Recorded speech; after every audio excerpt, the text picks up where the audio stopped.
FISA reform, the budget, 2028 midterms.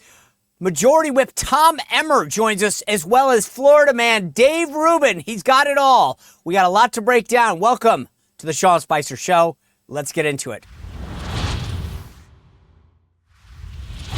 All right, my friends, we have made it through the work week, and at least where I am, it looks like a pretty nice weekend. What a show we have for you. Two big guests on a Friday. Majority Whip Tom Emmer. He is the man with the plan. He's got to get the votes through the House. The number 3 guy there, he is going to give us the whole breakdown of what we need to know about FISA reform, getting the budget passed, the 28 midterms. And then when he's done, Dave Rubin joins us. He's going to give us all the latest on what's going on in the media. Plus, he's been doing this Florida man tour. I want to get his take on all that. Before we get going, I mentioned this at the end of the show. John Bolton reaches a plea deal yesterday over his handling of classified information. Check out this. Take a look. You know, Republicans used to believe that not prosecuting criminals led to more crime. The answer here is take the politics out of the decision, and in this case, proceed with the prosecution and do the same for anybody else who does anything even remotely like it. Just read the indictment and ask yourself, if the government can prove what they allege here, shouldn't this man go to jail? The simple fact he had the documents for any reason or no reason. Okay, that's John Bolton in June of 2023 about Donald Trump, who, by the way, the law says the president can do anything he wants and declassify anything. But now it'll be interesting if John Bolton, who just reached a plea deal, thinks that he himself should go to jail for what he said the president should be doing that he just admitted to doing. Very interesting on that front, huh? Oh, it is sometimes the video just... It comes back and it bites you, doesn't it? Anyway, I talked yesterday about this Biden book tour and what a disaster it's been. If you saw at the end of the panel, I said Joe Biden's had a horrible, horrible week because Jill Biden injected something into the dialogue that just wasn't there. No one was at. She literally said, I thought he's having a stroke. I got to be honest. I said this on the panel show. I said it a couple weeks ago, whatever, beginning of the week. How stupid. No one, all she had to say was, I was worried about Joe. We would never be talking about this. Never. And now, here's the kicker. Not a single Biden aide is coming to Joe Biden's defense. Not one. They're all out there saying, you gaslit us. You lied to us. You told us we should be speaking out about how fit Joe Biden was. And then you, Jill Biden, when you want to publish a book and make money, throw us all under the bus? I mean, these Biden aides, one after another, are coming out. They're pissed. And I get it. If you were told what an idiot you were for even possibly thinking that he wasn't fit for office, and now she comes out and throws you under the bus to make a buck on a book, I'd be pissed too. It is unbelievable. I want to play you. This is CNN's Harry Enton on the message that he says so many Americans have for the Bidens. Take a look. American people have one message for the Bidens. That is, go away. Go away. I mean, just look at this. Look at Biden's net favorable rating. In January of 2025, it was minus 22 points. Has it gone any better? No, not really. He's still way underwater here at minus 19 points. He's 28 points underwater with independents. Joe Biden ended his term as president, is quite unpopular, and he remains quite unpopular. He is an anchor to the Democratic Party and potentially their fortunes in the 2026 midterm election. Now, here's the kicker. When you leave office, generally you get more popular. You don't have to deal with the day-to-day issues that you dealt with as president. He's still highly unpopular because he's reminding people all the time. Yeah. I was completely not there. I wasn't running the country. If you're a Democrat, you're pissed because they think that if he had stepped aside earlier, that they would have stopped Donald Trump. I don't think that, but it's true. I mean, they're all pissed. And he's just reminding people why you hate him. And oh, by the way, he's still got his own book to come out in September. He's going to remind them over and over. So first, Hunter Biden's out there saying and doing crazy stuff, including going on Candace Owens. Then Jill Biden's got a book that throws him under the bus. And you heard yesterday Amber Duke on the show saying there's actually more stuff in this book that we're not hearing because of that revelation. Now we've got Joe Biden saying, oh, yeah, by the way, think about September, 2 months before an election, right when early vote starts, I'm going to come out and surprise, I'm back. Right when they don't want him to come out anymore. He's going to remind them, oh, yeah, don't vote for Democrats. Thank you, Joe Biden. I couldn't have picked a better timing for this book. Right when voters are making a key decision, he does that. Anyway, before I bring in Tom Emmer, the majority whip, I got to tell you, we talked a lot about this Scott Pelley fallout from 60 Minutes. And it was almost like a match made in heaven. You think to yourself, who are the two people that I don't want to comment on this but can't resist? Yep, you guessed it. Jim Acosta and Don Lemon. They're, as you can imagine, both, now that Pelley's going to join their club of fired people.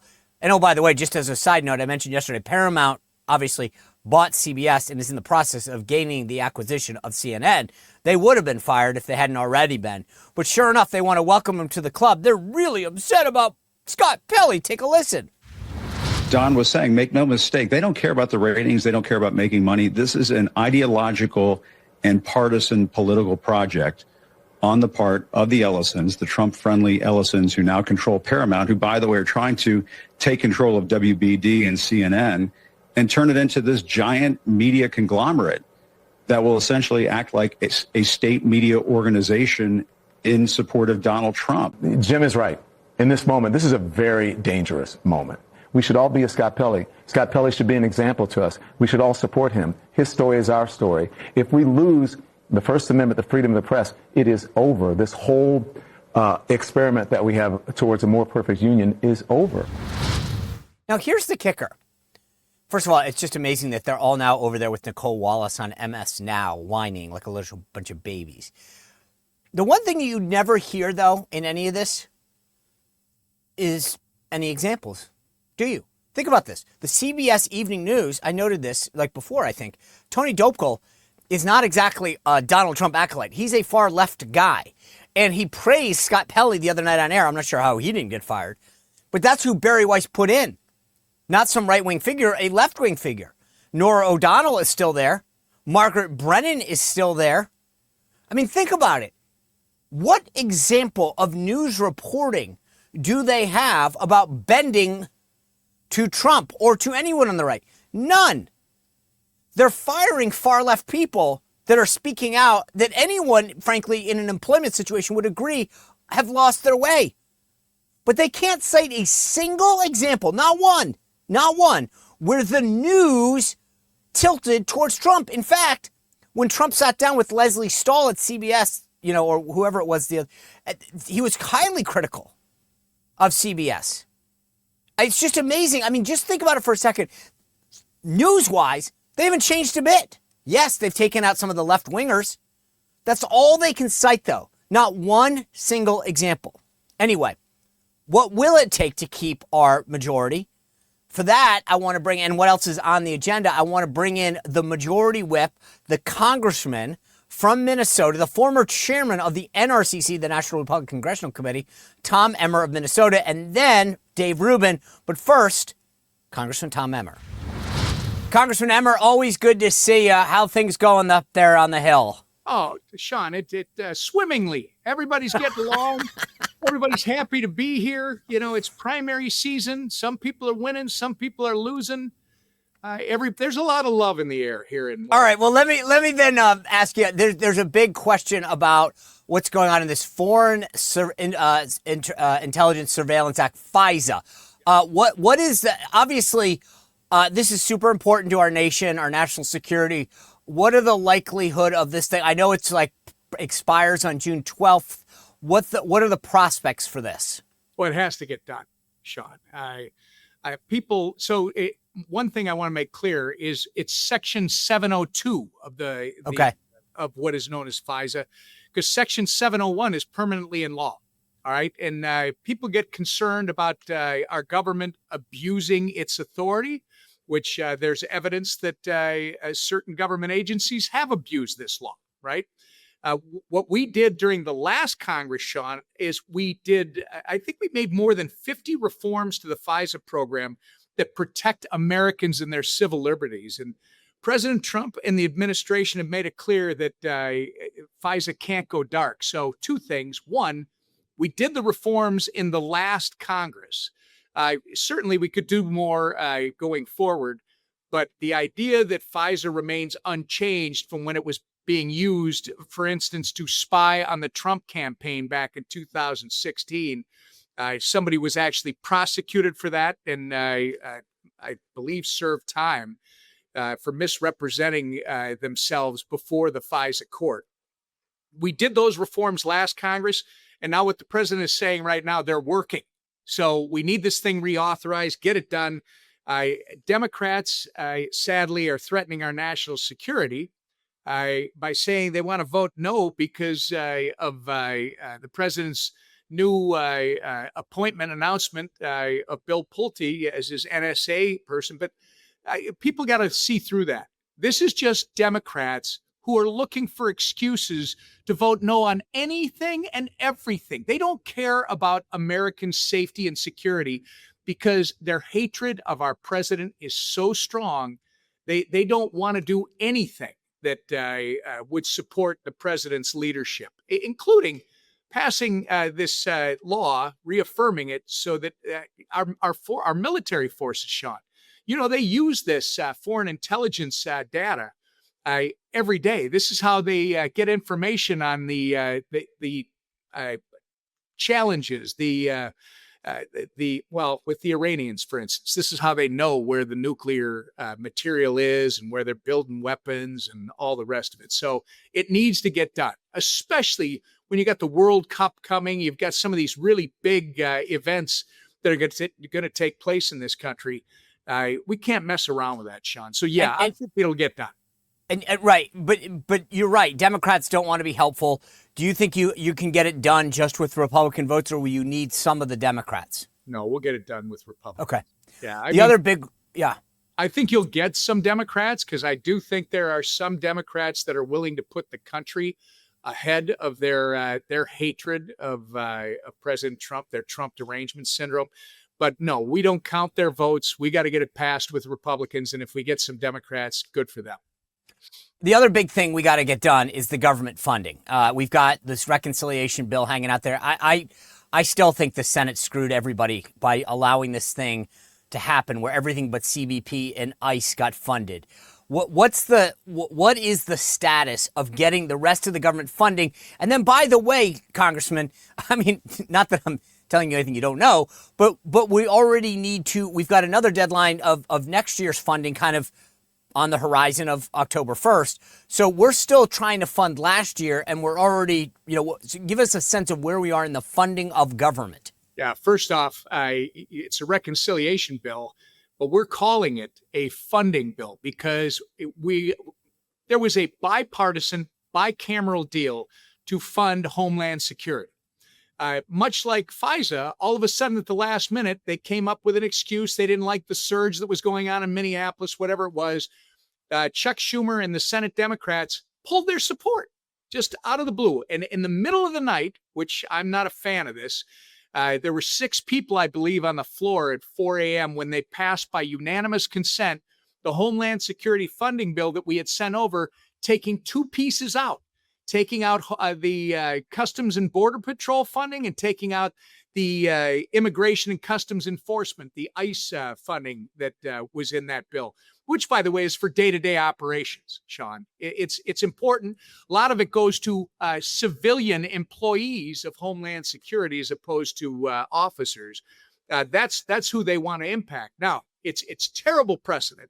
Because if you can just pull out a piece of one of these appropriations bills all of a sudden that you don't like, okay, what's to stop Republicans for pulling the SNAP assistance benefits out of the ag bill next time? What's to stop somebody but pulling out mass transit out of a surface transportation bill? And the list goes on and on. Terrible precedent. I agree with you 100%. I think this was what the Senate did is it created the worst precedent going forward that you can cherry pick what you don't want to fund. And I actually think it's just bad for the system. Yeah, Mike Johnson took the right approach, saying we weren't going to do it. He got a lot of pressure, and the White House needs to get this done. So fine, we ended up using reconciliation, which we're able to do, which will allow us to pass it with only Republican votes. You ask me where it is. It's been sent over to the Senate. My understanding is their vote-a-rama is ongoing right now. It just started today. We are prepared, despite all the challenges of keeping our members here and all the issues that people are dealing with in their lives. We're prepared to vote on it tomorrow morning. Okay. The goal is we get it, we vote on it tomorrow morning and pass it. Okay, what is left, right? We're in an election year. We talked about 702. We just talked about the rest of the funding. What is it that you see on the legislative agenda between now and, say, Election Day that Republicans need to get done or not? The surface transportation bill that was just marked up in committee, I believe needs to get off the floor. You know, we got the farm bill done finally. Now this one needs to get done as well. Aside from that, Sean, you can do all kinds of policy things and have votes, etc. But the thing that needs to get done are those appropriations bills. Our appropriations committee that is run by Tom Cole from Oklahoma has already pumped out 3 or 4 of the 12 bills. They're busy marking up the other ones right now. They got to get that done before the end of July. I mean, you got to have those ready to go. Even if you get to the end of September, that deadline that you're talking about, it will be very unlikely, I'll predict right now, that we're going to be able to pass those individual bills before October 1st. Because nobody knows, I think I know, but Democrats actually think they might be able to flip the House. So they are going to obstruct anything and everything so that they, in their wild belief that they're going to somehow have a say in this matter, they think that they'll just plug it up until we come back after the election. And then they'll be the ones that are on the verge of taking over. I don't think that's going to happen, but that'll be the attitude that they'll have. So appropriations bill, surface transportation, there might be 1 or 2 other things. I think the Clarity Act needs to get done. This is the other half of the digital assets legislation. We did a stablecoin bill last year called the Genius Act. The Clarity Act is the market structure bill. It tells people who their regulator is going to be, whether you're cash, you're going to be treated as cash, you're going to be treated as a commodity or a security. It's really important. As our chairman says, having the stablecoin bill is like having a cell phone invented without the cell towers. You gotta create the towers so people can actually use the tool. But aside from that, I just don't see a whole lot that is going to happen unless you just want to have votes that you know are going to go over to the Senate, and they're just not going to go anywhere. All right. The last thing I want to ask you is this. Prior to assuming your job as the majority whip, you were the chairman, a 2-term successful chairman, I might add, of the National Republican Congressional Committee, the NRCC. So put your old hat back on for a second, and I want to ask you this. One, when members go home, your members go home to campaign, what is the message that you want them to tell voters that they've done and that they will do? And then the last piece of that question is, do you feel confident that you will retain the majority? Well, I'll go in reverse order. The answer to the last one is yes. I'm very confident. A couple of things have to happen. Right now, there's a lot of great news in the economy.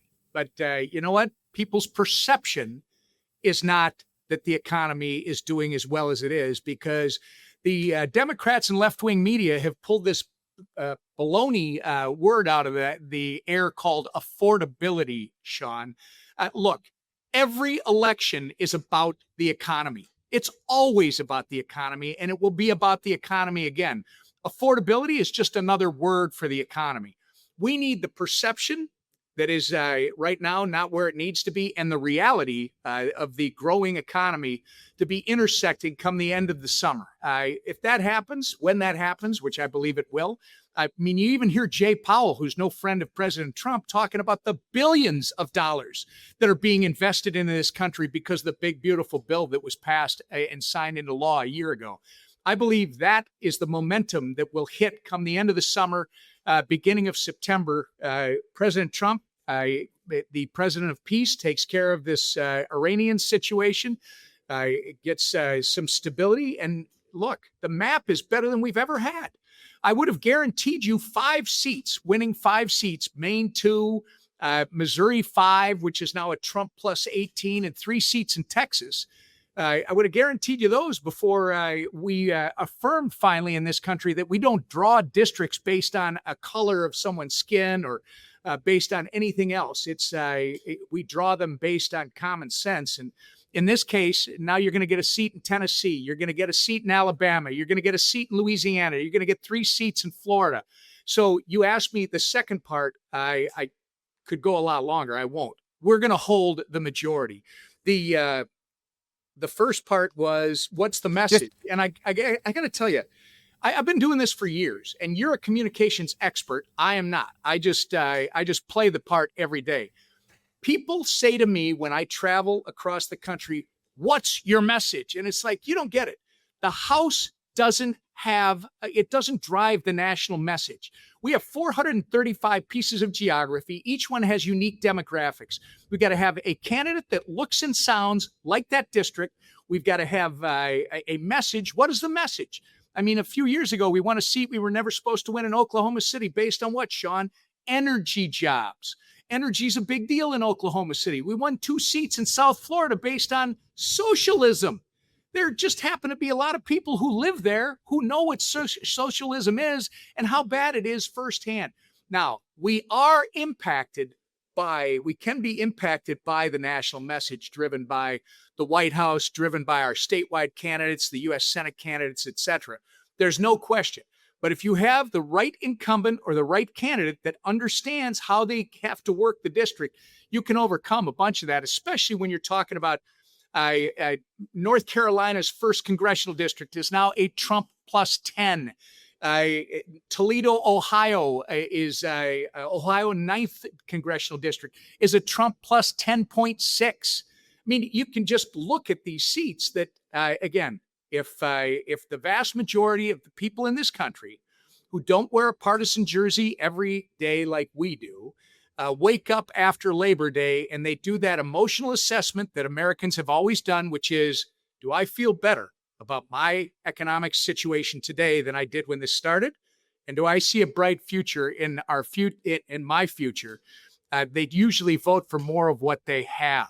I like our chances in that scenario. If they don't feel that way, then guess what? They do what they did in 2024 when 77 million people voted for Donald Trump. And I'm going to guarantee you there's a group of them that Donald Trump was not their favorite candidate, but they were looking at the other side saying, I can't have another 4 years of this. And I know that Donald J. Trump got this thing working the last time. I want that. All right. I believe that's going to be in our favor come September. I need a little of that kind of Emmer enthusiasm. That's what I needed to get me going on a Friday. All right, go get those votes, Majority Whip Tom Emmer. Thanks for everything you're doing to keep the agenda moving forward and fighting for Donald Trump America First agenda. We'll check with you soon. Thanks, Sean. You bet. All right, an absolutely fascinating conversation. You heard it right there. This is a guy who counts votes and then who counts, the districts. Again, I've said this before. Just remember, these guys who love to pontificate about races and whatever, I'm not always so sure. Remember, there are people who actually do this race by race and count the majority. Tom Emmer, this is what he does. So, anyway, with all that said, we got a lot more to break down going on. I mean, it is unbelievable because I do want to you wouldn't believe there's a bill in New York. I'm going to ask Dave Rubin about this. There's a bill that's sitting on the governor's desk right now, not some random hypothetical proposal, an actual bill ready for the governor's signature that will change the definition of mother and father. Unbelievable. Let's bring in Dave Rubin to get his take on it. Dave. All right, Dave, this New York law that I've been talking about, it's one thing to talk about crazy stuff that Democrats are doing. And when I first heard this report about what's going on in New York, I thought, okay, this is just something to get clickbait. But check this out. The New York State Assembly, the House of Representatives, and the State Senate have actually sent a piece of legislation to the governor. It's on Kathy Hochul's desk to replace the word mother with gestating parent. And father will now be legally known as non-gestating parent. Okay, I'm sorry. I mean, I know sometimes we joke about how the Dems have lost their minds. But the idea that New York State is taking the word mother and father out of the lexicon is a bridge that I thought we would joke about but never actually cross. Sean, as you know, I'm a student of history. We are coming up on our 250th anniversary of this great country, and I've been thinking about the founders a lot. And when I hear stories like this, I must think, what would they think? And what is it that you think they would think about a story like this? I mean, these guys were trying to free us from tyranny. They were trying to create a situation that would allow us to have our God-given rights defended by the documents that they were writing. And 250 years later, on top of the fact that we've got communists and jihadists and socialists running around the streets, and this mayor of New York City who is a little combination of all of that they're quite literally trying to erase women, the very same people who were telling us, they can't tell us what a woman is. Now they want to erase women. And also we have to respect all women. It's all very confusing. But there's no there. There's no end. There's no bottom to this pit.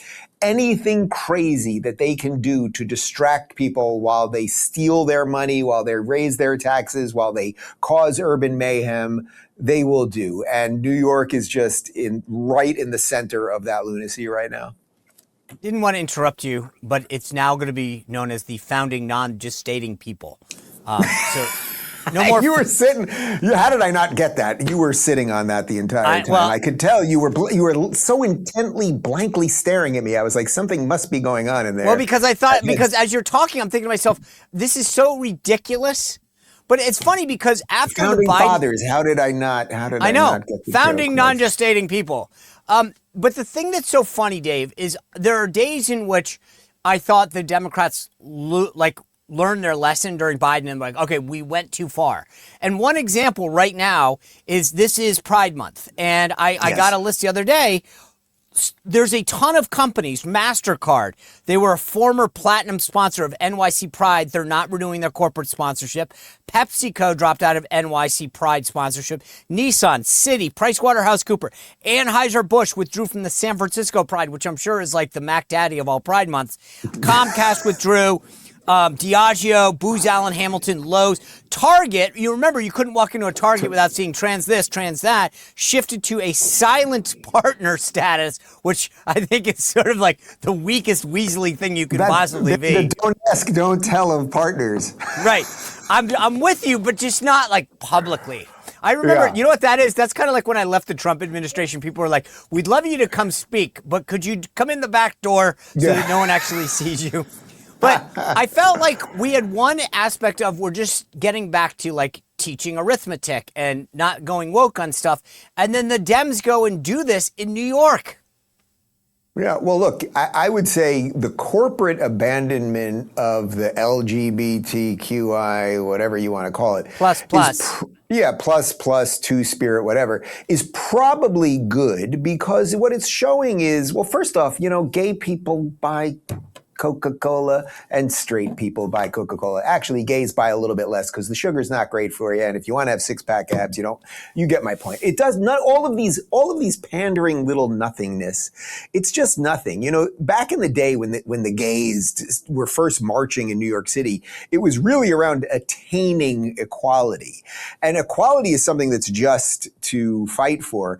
And then once equality was attained, it really shifted more to this idea of pride. And pride, well, you should have pride, but pride should have nothing to do with your sexuality. I mean, pride, you should be proud of your work. You should be proud of your family. You should be proud of the things that you accomplish in your life. That's what real pride is. Pride is not, you shouldn't be any more proud of your sexuality as a gay person than you should be proud of your sexuality as a straight person. It's one facet of who you are. So I think it's a good sign to see some of these corporations leaving because that doesn't mean that they're anti-gay. It means that this unnecessary thing that has been pushed upon us, this woke thing, is sort of being removed from the cultural equation at the moment. And I think that's net good. I agree with you. I don't understand why I wouldn't want, like, even as a straight guy, like, I don't know why we get out. It's like, do what you want. I'm a pretty laissez-faire, like, kind of guy. Like, do what you want to do, but I also don't know why I need to see it in a store or in a government. And where I live in Alexandria, Virginia, we've painted the crosswalks with the trans flag. And I'm like, does that help me cross the street? Like, why are we paying? I don't know, but I wouldn't want like a straight flag or whatever. I mean, like, why can't we just have a crosswalk? It doesn't You know, Sean, if you were to walk across that gay flag in Alexandria backwards, you would turn gay for 24 hours. I heard that. I did hear that. I'm not going to try it, but I may trick somebody into doing that. But all that being said, I just talked to, right before you came on, Tom Emmer, the majority whip. And I asked him, because he beyond being the whip and he's got to get the votes and whatever, like, what's on the agenda? And he said, we got to pass the appropriations bills and all that kind of stuff. And then I said, are we going to keep the majority? But I said, give me like basically the elevator pitch. And I am a believer that if we on the right did nothing, just knowing what the Dem agenda is, and I just highlighted what the New York folks are doing. I live in Virginia. They're even crazier. But like, do you think that people are motivated right now, like to go out there and say, we've got to keep this majority? I don't get the sense they are. Wait, was the Republican whip, that wasn't a gay joke? See, I can do it too. I can do it too. Okay, oh, okay. There you go. There you go, Dave Rubin. I handed you one. You handed me one. We're playing just light catch here. That's what we're doing. All right. I'm leaving it. I'm like, no more. I just saw the hand gesture. I'm like, that's it. No more. We'll play it straight, so to speak, from here. Look, I'm completely with you on this. And when I had you on my show a couple of days ago, I was really glad to hear you say that, because I think the Republicans don't have to do much. I think there's some messaging that needs to be cleaned up. I think there needs to be a sort of clean ending or resolution of the Iran situation. Gas prices for sure will go down before the midterms one way or another. But in essence, the Democrats are just running on such crazy things everywhere, and also running such extraordinarily out of their mind candidates. I mean, look what's going on with Plattner over the last couple of days, and they're trying to figure out how much cover they have to run for the guy that claims he didn't know he had a Nazi tattoo on his chest for 20 years. Hold on, in defense, lots of people have Nazi tattoos that don't know it. And also, I mean, you can honestly think about this. If you didn't know better, you could go to a bar, randomly get one for 18 years and not know. It's very possible. I'm trying to come up with some kind of gay reference here too, but it's failing me. You're out of it. But that's the point. That's the point, Sean. They're asking us to believe things that are completely unbelievable, which is completely consistent with everything else that they do. So, okay, I think actually something good did happen over the last few days, which is that by the LA election going to a runoff, it extends our attention on what has happened to Los Angeles. That's good, because if you look at Los Angeles, which is Democrat run for decades, you see what the actual disaster is, and the homelessness and the drugs and all of those things, and the amount of people that are fleeing and everything else. So it's good to have attention on, say, the race of LA, regardless of how it turns out. That will work well for Republicans as we get closer to the midterms. So you're right. Republicans look, we want some economic indicators that are good, which I think we're getting. And the big, beautiful bill has only been operating for, barely 6 months at this point. The trade deals are still coming in. So we want to see some good indicators on that. Most people would like some resolution of the Iran situation. And then it's like maybe Trump gets back to putting a little more emphasis on deportations, some of the things he was really voted in on doing. But as you and I discussed the other day, some of it, it's like, all right, if the Republicans can keep the Senate, which I know you're bullish on, and if they can maintain the House, which I think you're at least you and I are a little more bullish than most people, it's like, then he can run unchained for 2 years. And I think we'll just see so many great things. So I hope, the last thing you want to do is tell people that it's in the bag, because then they don't get out there, and I certainly don't think it's anywhere close to that. But I think if the Democrats just keep running on what they're running on, high taxes, high crime, urban dismay, boys or girls, birthing, whatever you just said, we'll be okay. So I think about you as a great example of why I'm not as bullish on LA. You up and left. You had a great business. You were very established in that LA, California, and you were like, enough's enough. And I think a lot of people were like Dave Rubin and said, whether it's Texas or Florida or Montana, said, I'm out. In fact, there's a chart out that Axios had.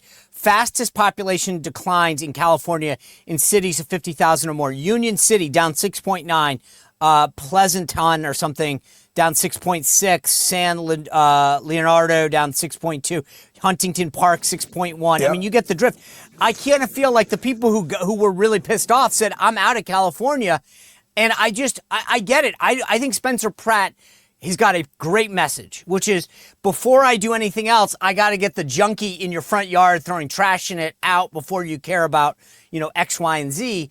I just don't know, like at some point, if you're okay with that, I don't know that there's any fixing you, right? I mean, yeah, because the thing is, as you know, things get bad slowly usually, so people don't even realize that they are bad. And I see a lot of that when I go back to LA every now and again. People are like, oh, well, it's not that bad. Or people in New York will be like, oh, I don't use the subway anymore, but during the day it's fine. Or I don't go out at night anymore. Like you almost don't even realize you're in this weird hostage situation.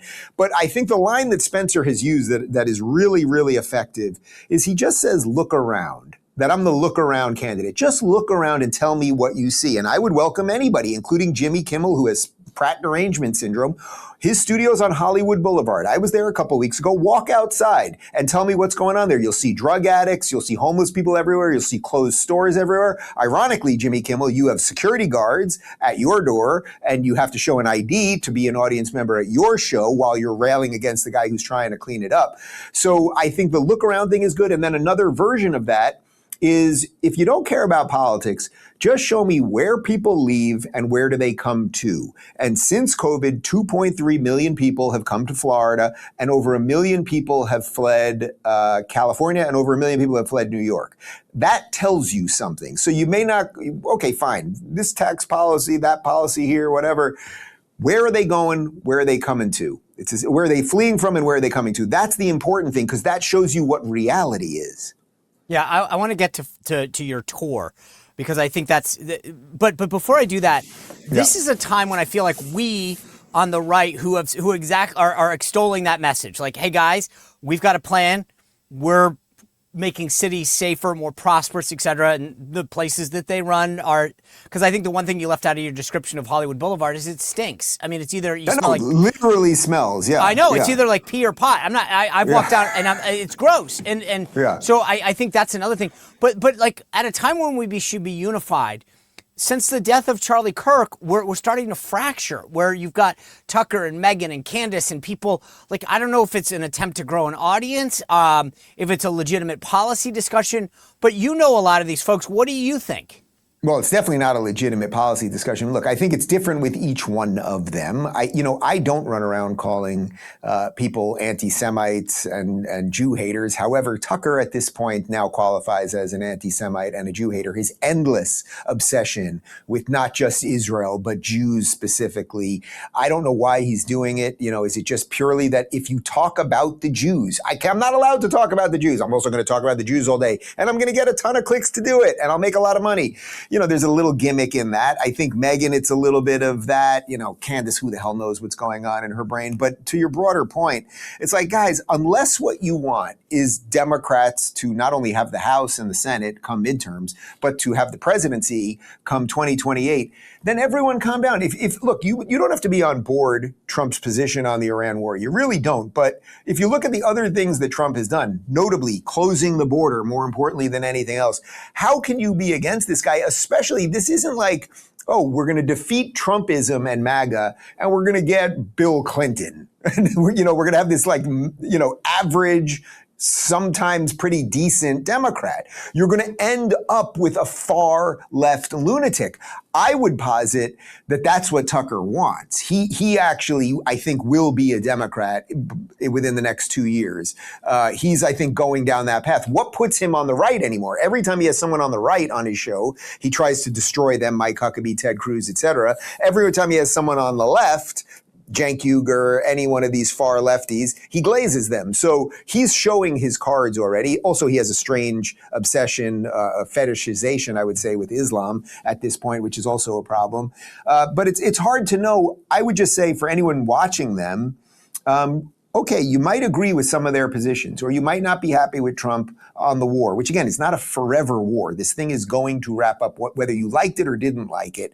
Trump is anti-war, but sometimes you have to fight to not have wars. Strength through, you get peace through strength, right? But if that's your main issue, I would say you can criticize Trump all day on it, but you gotta put it aside and understand what the grander fight is. And the grander fight is against radical leftism and communism, which is now at our doorstep. So be careful. Be careful. I agree. I mean, you can be critical of some of the actions, but at the end of the day, recognize the alternative is horrible. That being said, what's the alternative leads me to the bigger point here. You're doing this Florida Man tour. Do you think that Ron DeSantis is the guy after Trump? I mean, I've been very clear. I think J.D. Vance is the guy. Do you want to see a primary? Do you want to see Ron DeSantis? How do you see this unfolding after Trump? Well, put aside what I want for a second. I mean, I think Trump will want a contested primary. I just have a feeling Trump's going to do like a Celebrity Apprentice kind of thing. And he'll say, hey, JD's been great, but, I like Rubio too. And I don't know, Hegseth's pretty good. And, that DeSantis guy in Florida is not bad. And I think he's going to want a spectacular show and feel like a kingmaker. Not that he just quietly handed it off to JD. So that's what I suspect will happen. Look, if you told me today, Marco Rubio is going to be the nominee in 28, I'd be thrilled. If you told me today that JD is going to be the nominee in 28, I'd be perfectly happy. If you told me that it was Ron DeSantis, I'd be thrilled too. All of these guys, I have different feelings about all of them, but they're all obviously competent and could go about the business of the presidency and extend Trump's legacy. That's in stark contrast to what's going on the other side. So, DeSantis is an interesting spot because, he's out of a job in the not too distant future, and then he'll have to figure out what to do for 2 years. Maybe he jumps in on the administration. I think that'll largely depend what happens with the midterms, because if Trump is feeling good and strong, then you might want to be part of that. If the midterms go the other way and Trump's lame duck, then no one's going to want that headache. Maybe DeSantis wants to go private sector for a little bit. But, I judge politicians on what they actually accomplish. And in my lifetime, outside of Donald Trump accomplishing huge bumper sticker things and fully changing the culture and direction of the country and fighting off the worst forces, in terms of who gets things done at a functional level, it's Ron DeSantis by far. Even just this week, they're pushing forward with this property tax reduction. It's not going to be a complete elimination. It's going to be tiered, but we're going to put money back in people's pockets. Why, in effect, if you own a house, are you paying rent to the government every year, especially in a state that has all this new income? So he's just doing everything he can to keep this place strong. And whoever comes after him, I just want them to continue that legacy. Okay. Real quick, when you always go off the grid, when do you go off the grid this year?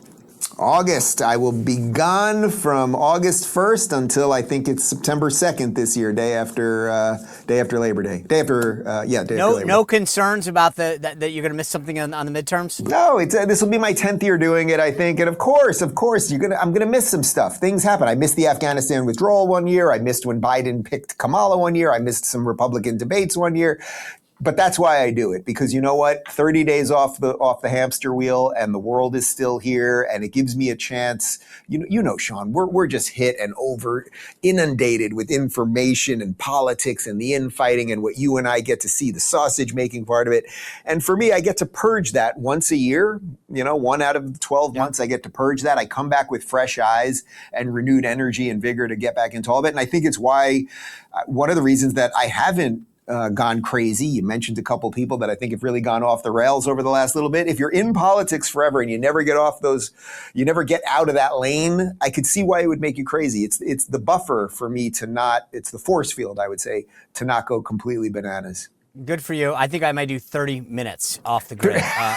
I'll start slow. Dave Rubin, I'll drop a pin somewhere. Oh no, I can't drop a pin. I don't have a phone. Well, I'll carry a pigeon or something. Well, listen, I'm going to do 30 minutes this year, and then I'll do 40 minutes next year. I'll get there. Dave Rubin, have a great weekend. Thanks for joining us. Good to see you, Sean. Good to see you. All right, guys, we've got a great week headed your way next week. Claudia Tenney, the congresswoman from New York, is here. And I'm just going to tell you this right now. I got some surprises up my sleeve, some big assets to some big guests that you'll see nowhere else. I'm just saying, I'm working on some stuff. I'm working on some things. I appreciate you being with us. I got a brand new column out at SeanSpicer.com. Looking forward to a great weekend. We'll see you back here Monday. Thanks for being here.